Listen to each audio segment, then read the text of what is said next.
Boy oh boy, are you guys probably getting sick of Ultra Street Fighter 2 related videos at this point when the game isn't even out yet until tomorrow. Anyway, what's up everyone, it's Q from Retro Q Gaming, and here's something that I find, I don't know what's the best word I can use for this. Deplorable, disgusting. It's such an underhanded tactic that many companies, many video game companies in particular, have used in the past, and I absolutely despise it. It's so deplorable whenever they do it. Look at all them D words that all basically mean the same thing.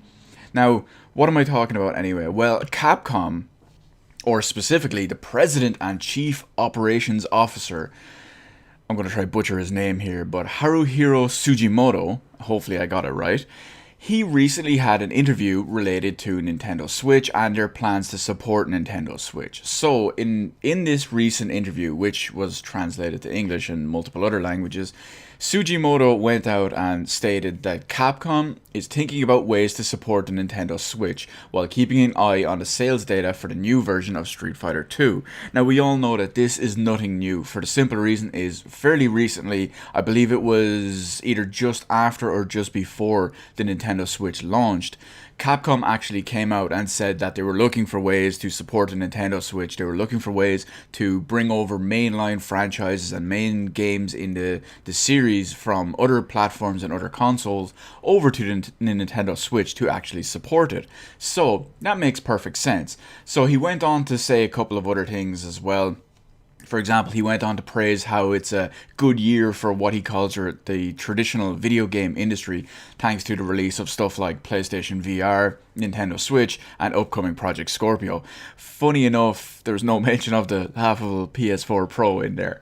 But he also went on to say one or two other things in just really focusing on, say, how an extremely important thing for the Nintendo Switch to survive and to thrive, for that matter, is for software makers, both first and third party obviously, to give gamers what they want. Don't just keep putting out crap on the system and expecting it to sell. You actually have to market it to the people who own the system and what they want to play. So when he used the DS and the Wii as great examples of Nintendo systems that specifically did that sort of thing, where they have huge amounts of catalogs. The Wii was obviously a very casual related system, as was the DS for the most part. Yes, there was some pretty serious games in there on both systems as well, but the main thing is there was a huge install base, huge amount of casual gamers on both systems, and the games reflected that. So anyway, I want to go back and focus on one specific quote, okay? So it was actually the first thing I mentioned in this interview with Sugimoto himself. So we'll look back, and it says Capcom is thinking about ways to support the Nintendo Switch while keeping an eye on sales data for the new version of Street Fighter 2. Okay? So to me, at least, I understand that as Capcom are underhandedly blackmailing Nintendo Switch owners and underhandedly blackmailing anyone who wants Capcom to support the Nintendo Switch. Now, the way I understand it, because I'll get onto some examples and specifics in a minute, but the way this reads to me is, if this game doesn't sell millions of copies, or this game sells 100,000 copies, we're not going to support the Nintendo Switch. Which realistically is, hey, go buy our game. Go buy our overpriced, barely upgraded game if you want any future Capcom games in the series. Now, it could all be, it could all be chest puffery, you know? For all we know, they could plan to support it anyway, because let's face it, Monster Hunter is a big series. It's obviously not as big outside of Japan as it is in Japan, but it's still a big enough series. It sells over 1 million copies of most games, even in the West alone, which is an okay number for, I suppose, what you could almost call a niche series. Depends on who you ask on that one, but realistically, it's kind of a niche series. As a Monster Hunter fan, I can say that. So let's look at it this way, okay? They're basically blackmailing people to say, if you want more Capcom games, buy Ultra Street Fighter 2 Or we'll just say, well, it's not viable for us to release on Nintendo Switch because no one's going to buy it. So there's other companies that have done this in the past. They'll say, oh, well, if this game doesn't sell too well.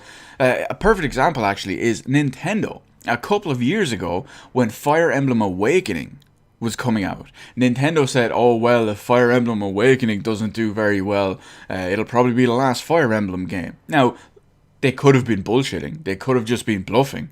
They could have been doing it to just kind of drive up sales. Because, let's face it, Fire Emblem as a series is great. It's fantastic. I'm currently playing Fire Emblem Echoes as it is, and I'm completely sucked into it. I spend almost all my day, every day, the last few days, whenever I have free time, to actually play that game. It's ridiculous.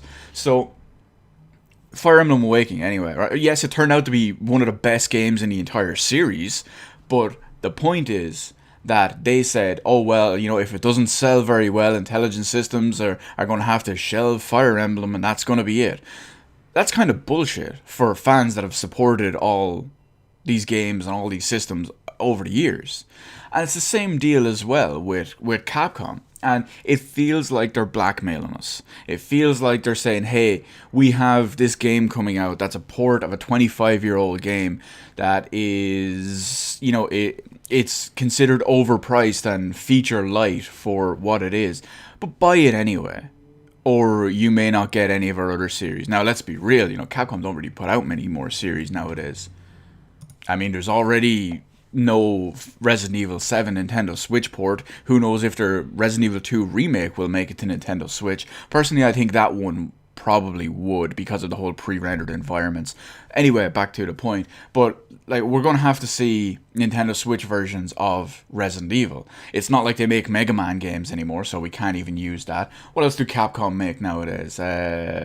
Wow, that I can't even think of another Capcom game. Dragon's Dogma, which is getting a PS4 and Xbox One port, which I believe isn't getting a Nintendo Switch port. I can't remember. I'm just drawing blanks at the moment on Capcom franchises, which is kind of worrying and disturbing. Devil May Cry, there you go, there's another one. Will we see a Devil May Cry game on it? Who knows? But it still feels like they're unfairly using this to their advantage. Now, like I said, they could be bluffing, they could be planning on supporting it a decent bit, who knows, and this could all just be to try drive up extra sales.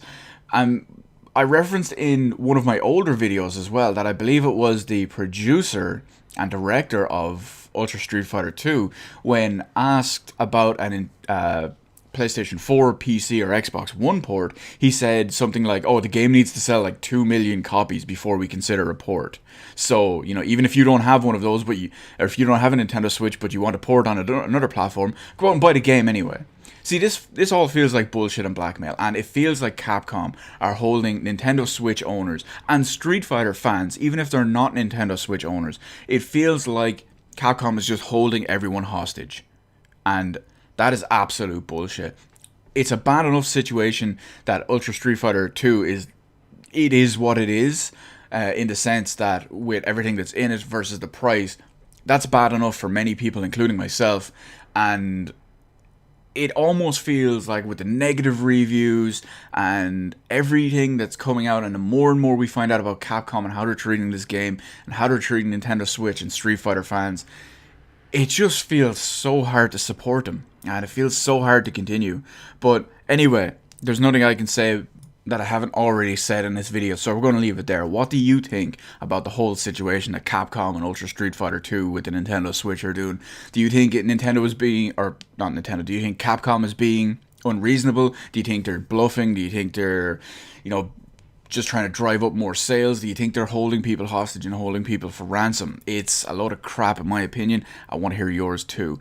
Let me know all of that in the comment section below. Hit the like button, hit the subscribe button. You can follow me on Twitter. Details in the description below. Thank you for watching, and I'll see you on the rest of the videos in my channel.